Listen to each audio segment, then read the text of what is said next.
This summer, Yu-Gi-Oh! Master Duel finally makes its debut at the World Championship, and a lot of people are excited to hear how that's going to work. Konami's asked me to explain to you guys some of the things that are going to be going on in Master Duel over the course of the next few weeks here, as well as how to qualify for the World Championship and what's going to happen at that event. The World Championship is going to be held in Japan, which is sure to be a lot of fun, and while the event itself won't happen until August, the qualifiers are this month in March. Right off the bat, I wanted to mention that starting on May 9th, there is going to be a Road to Worlds in-game campaign for Master Duel. This is for anyone, so you can get 1,000 gems, one Royal Finish Blackwing Full Armor Master card, and an icon featuring Blackwing Full Armor Master as well. Konami wants us to have these gems to either build a new deck or help finish off an old deck that we were working on, so that we have a strategy ready for the World Championship qualifiers. Master Duel's World Championship qualifiers work on a 2-round system. You can participate in the first stage starting on May 15th, and the regional qualifiers start on May 25th. The first stage is very similar to a lot of the other events that you've seen in Master Duel already.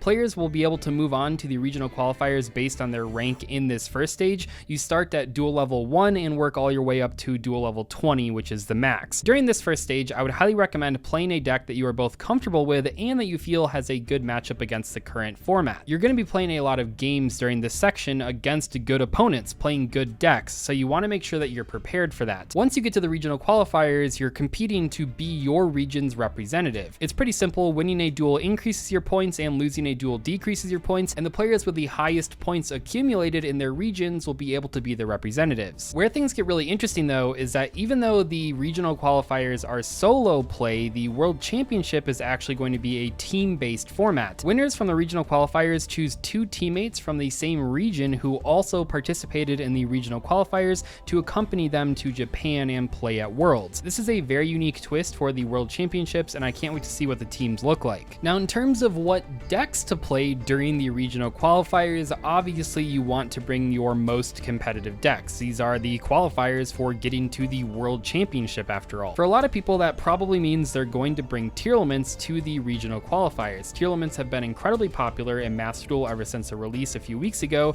and I think a lot of people are going to play them in the regional qualifiers. But don't get bogged down by thinking you only have to play tier elements, because when you're in a metagame where a lot of players are playing the same deck, you can build some pretty cool rogue decks that are designed to beat that top strategy. For example, a deck I like a lot right now is Exo Sisters. You might have seen me play this a few months ago in the Master Duel First Anniversary Invitational, and they're even better now because this deck has a very good matchup against any strategy that involves the graveyard, which obviously tier element does. The Exo Sister main deck monsters have trigger effects when a card leaves the graveyard by an opponent's card effect, or in the case of Martha, by either player's card effect, and that ends up being very good against tier elements where many of their powerful effects involve moving cards out of the graveyard, like their fusion summoning effect. In the extra deck, Exo Sisters have an Abyss Dweller type effect. They have an ability that prevents things from being special summoned from the graveyard for the rest of the turn, and they have multiple ways to banish cards on the field or in the graveyard. This deck really is designed to beat decks like tier elements. The list on the screen right now is my pretty standard go-to list for the current Master Duel format,